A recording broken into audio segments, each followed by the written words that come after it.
আসসালামু আলাইকুম। আজ 14 মে 2024। শুরু করছি চেঞ্জ টিভি প্রতিদিনের গল্প অনুষ্ঠান। দর্শক, আপনাদের সঙ্গে রয়েছি আমি আবিদ আজম। শুরুতেই সংবাদ শিরোনাম। জোনাল লুর সফর নিয়ে যে কারণে আগ্রহ নেই বিএনপি।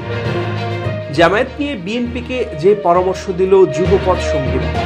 ইরান ভারত ঐতিহাসিক চুক্তি সম্পন্ন, যা হতে পারে ইমরান খানের। এবার বিস্তারিত। আবার ঢাকা সফরে এলেন যুক্তরাষ্ট্রের দক্ষিণ ও মধ্য এশিয়া বিষয়ক সহকারী মার্কিন পররাষ্ট্রমন্ত্রী জোনাল লু। 7 জানুয়ারির নির্বাচনের পর মার্কিন পররাষ্ট্র দপ্তরের উচ্চ পর্যায়ের কোনো কর্মকর্তার প্রথম সফর এটি। লুর এই সফরকে ঘিরে কয়েকদিন ধরেই আলোচনা চলছে দেশের রাজনৈতিক ও কূটনৈতিক অঙ্গনে। তবে এবারের সফরে বিএনপি সহ রাজনৈতিক দলগুলোর সঙ্গে কোনো বৈঠক করবে না বলে জানা গেছে। কী কারণে এমন সিদ্ধান্ত, বিষয়টি জানতে চাওয়া হয়েছে মার্কিন পররাষ্ট্র দপ্তরের প্রেস ব্রিফিংয়ে। মার্কিন পররাষ্ট্র দপ্তরের প্রেস সচিব বেদান্ত প্যাটেল বিষয়টি পরিষ্কার করেন সাংবাদিকদের সামনে। প্যাটেলের কাছে প্রশ্ন করা হয়, 17 মাসের মধ্যে বাংলাদেশে তৃতীয়বারের মতো সফর করছেন সহকারী সচিব। তার আগের 2টি সফরে তিনি বিভিন্ন রাজনৈতিক দলের সঙ্গে বৈঠক করেছিলেন, কিন্তু এবারের সফরে বিএনপি সহ রাজনৈতিক দলগুলোর সঙ্গে বৈঠক না করার কোনো সুনির্দিষ্ট কারণ আছে কিনা। অপর এক প্রশ্নে জানতে চাওয়া হয়, বাংলাদেশের অভ্যন্তরীণ রাজনৈতিক বিষয়ে যুক্তরাষ্ট্র অবস্থান পরিবর্তন করেছে কিনা। জবাবে আর প্যাটেল বলেন, আমাদের সরকারি কর্মকর্তারা কাদের সঙ্গে মিলিত হবেন বা হবেন না তার মধ্যে অনেকগুলো কারণ রয়েছে। এর মধ্যে সফরের সময়সূচি সহ অন্যান্য অনেক বিষয় থাকে। প্যাটেল আরও বলেন, সহকারী সেক্রেটারি লু দক্ষিণ এশিয়ার বেশ কয়েকটি দেশ, বিশেষ করে ভারত, শ্রীলঙ্কা এবং বাংলাদেশে যাচ্ছেন। তিনি প্রতিটি দেশের সঙ্গে দ্বিপাক্ষিক সহযোগিতা জোরদার এবং একটি মুক্ত, উন্মুক্ত এবং সমৃদ্ধ ইন্দো প্যাসিফিক অঞ্চলের জন্য মার্কিন সমর্থনের বিষয়টি প্রদর্শন করছেন। প্যাটেল বলেন, বাংলাদেশে তিনি সরকারি কর্মকর্তা, সুশীল সমাজের নেতা এবং অন্যান্য নাগরিকের সঙ্গে মার্কিন যুক্তরাষ্ট্র বাংলাদেশ সহযোগিতাকে কিভাবে আরও গভীর করা যায় সে বিষয়ে কথা বলবেন, যার মাধ্যমে অর্থনৈতিক সম্পর্ককে আরও গভীর করা সহ জলবায়ু সমস্যা মোকাবিলায় আমরা আরও সহযোগিতা করতে পারব। তবে রাজনৈতিক দলগুলোর সঙ্গে এই মুহূর্তে আলোচনার কোনো এজেন্ডা নেই।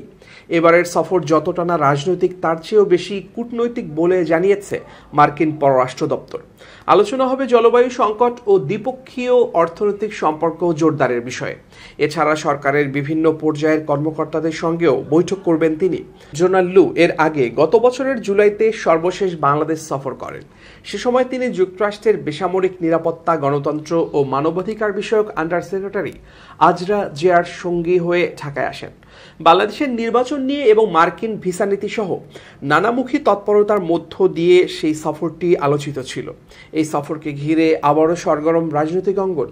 আওয়ামী লীগ বলছে, দুই দেশের সম্পর্ক নতুন উচ্চতায় নিতে এ সফর গুরুত্বপূর্ণ। অন্যদিকে জোনাল লুর এই সফর নিয়ে কোনো আগ্রহ নেই এমন দাবি বিএনপির শীর্ষ নেতা গয়েশ্বর চন্দ্র রায় বলেন, পিটার হাসি বলুন আর জোনাল লুই বলুন, আমরা কারোর দিকে তাকিয়ে নেই। জনগণ আমাদের পক্ষে আছে, সেটাই বড় কথা। আর জনগণের শক্তির কাছে আওয়ামী লীগকে মাথা নত করতেই হবে। তবে একটি সূত্র জানিয়েছে, বাংলাদেশে নির্বাচন সম্পন্ন হয়ে যাওয়ায় এ নিয়ে আর মাথা ঘামাচ্ছে না মার্কিন যুক্তরাষ্ট্র।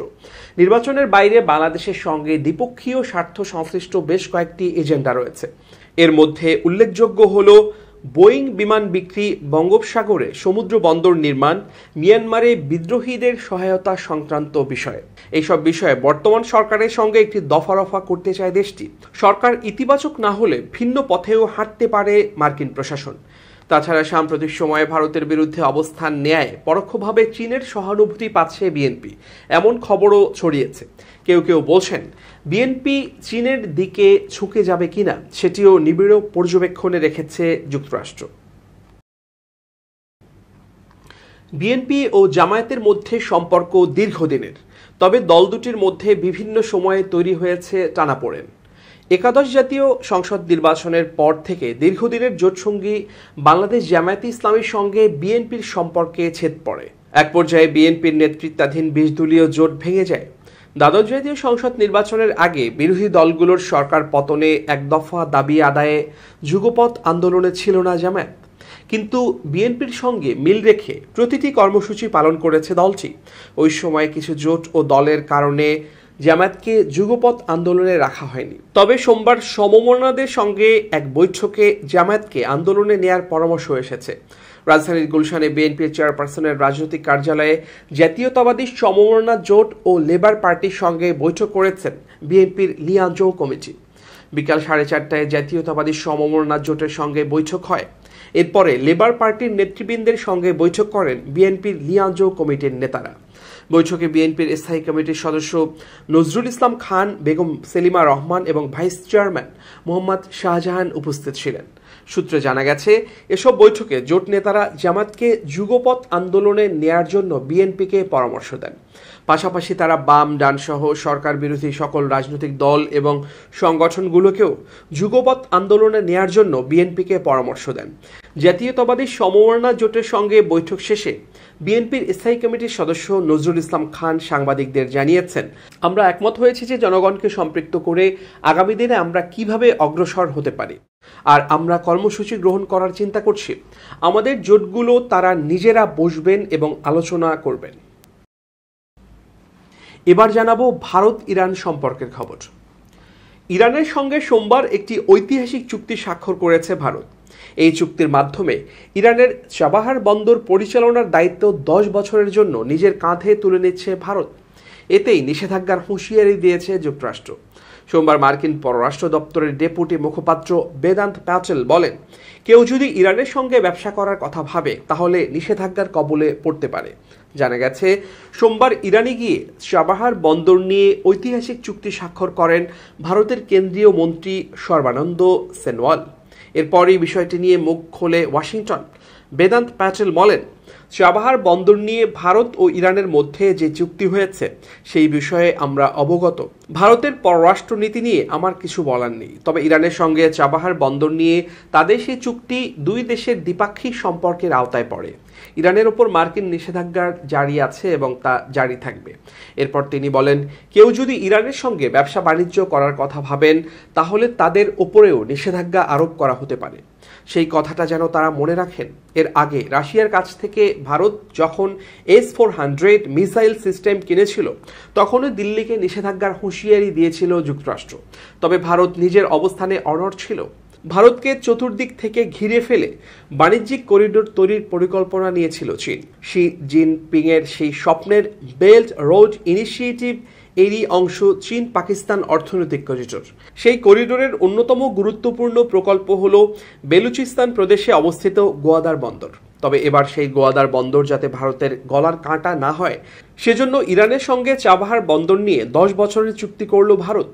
ভারতীয় গণমাধ্যমের প্রতিবেদন অনুযায়ী সোমবার দেশটির কেন্দ্রীয় মন্ত্রী সর্বানন্দ সোনোয়াল ইরানে যান চাবাহার বন্দর নিয়ে সে দেশের সরকারের সঙ্গে 10 বছরের চুক্তি করার জন্য। এই বন্দরের মাধ্যমে আফগানিস্তান সহ মধ্য এশিয়া এমনকি ইউরোপের সঙ্গেও সংযোগ স্থাপন করতে পারবে ভারত।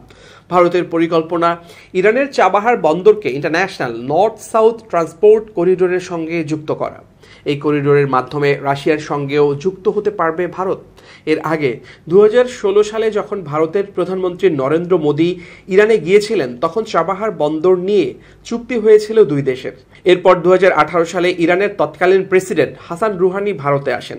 তখন চাবাহার বন্দরে ভারতের ভূমিকা বৃদ্ধি নিয়ে আলোচনা হয় দুই রাষ্ট্রপ্রধানের। এরপর চলতি বছরের জানুয়ারিতে ইরান যান ভারতের পররাষ্ট্রমন্ত্রী এস জয়শঙ্কর। সেই সময়ও এই বিষয়ে আলোচনা হয়।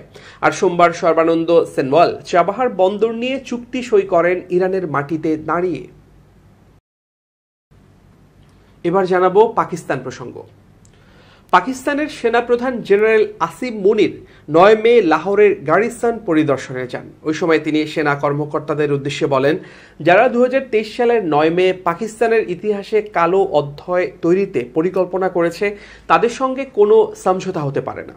গত বছর ইসলামাবাদের হাইকোর্টে একটি দুর্নীতি মামলা শুনানিকালে পাকিস্তানের সাবেক প্রধানমন্ত্রী ইমরান খান হাজিরা দিতে গেলে তাকে গ্রেপ্তার করার পর বিক্ষোভে ফেটে পড়েন তার দলের নেতাকর্মীরা।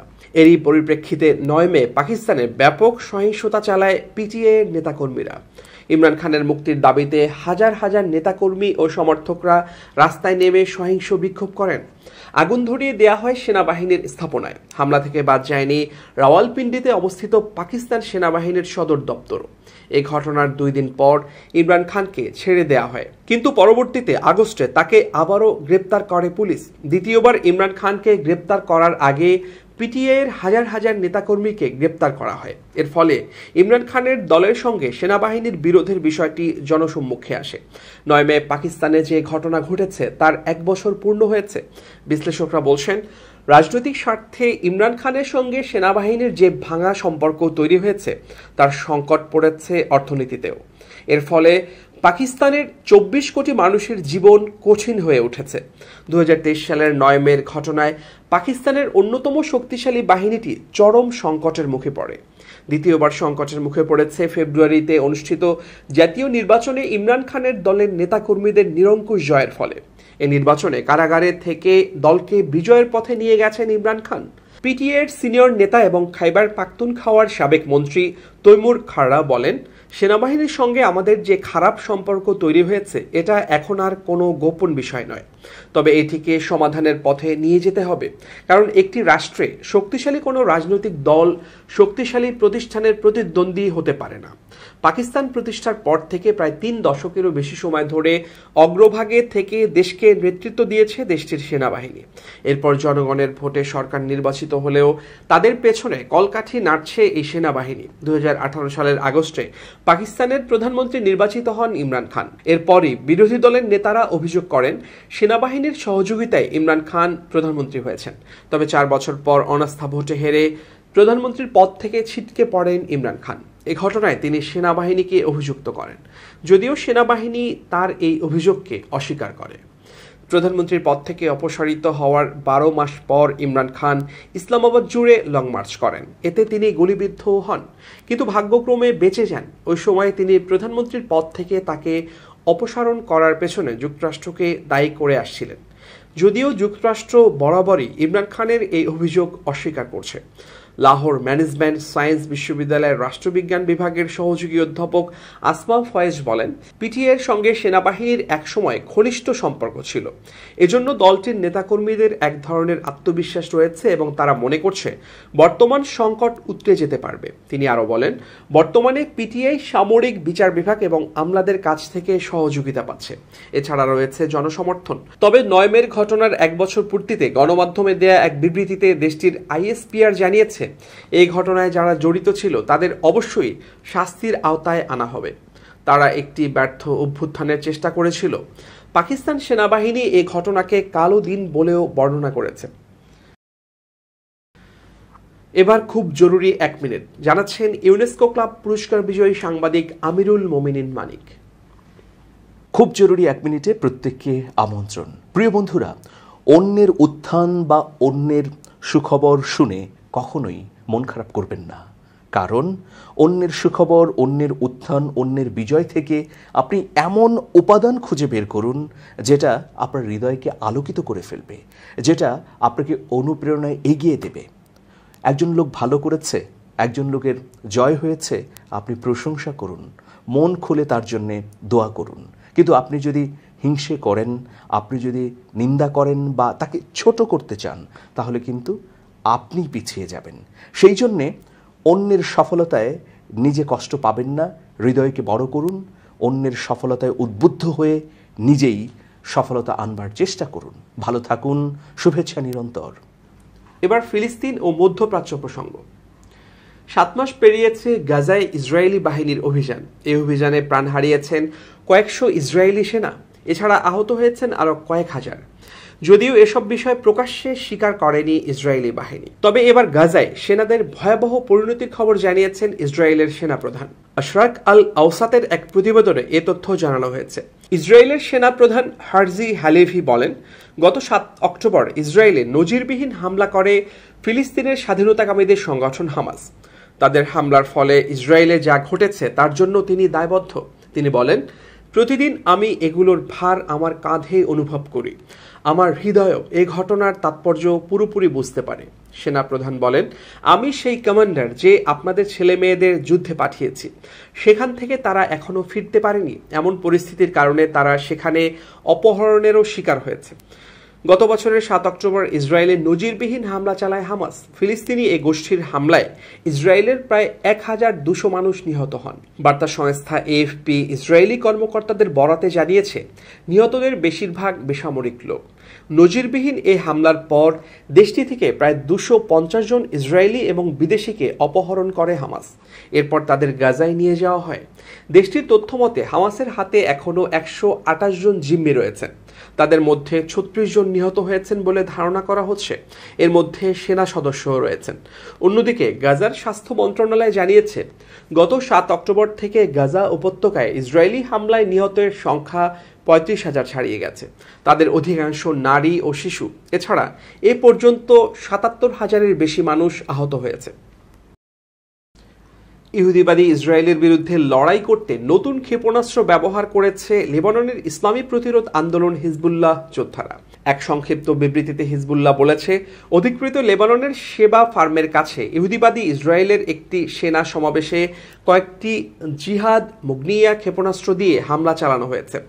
জিহাদ মুগনিয়া হচ্ছেন হিজবুল্লাহর সাবেক একজন যোদ্ধা। তিনি 2015 সালে ইসরায়েলি গুপ্তচরদের হামলায় শহীদ হয়েছিলেন।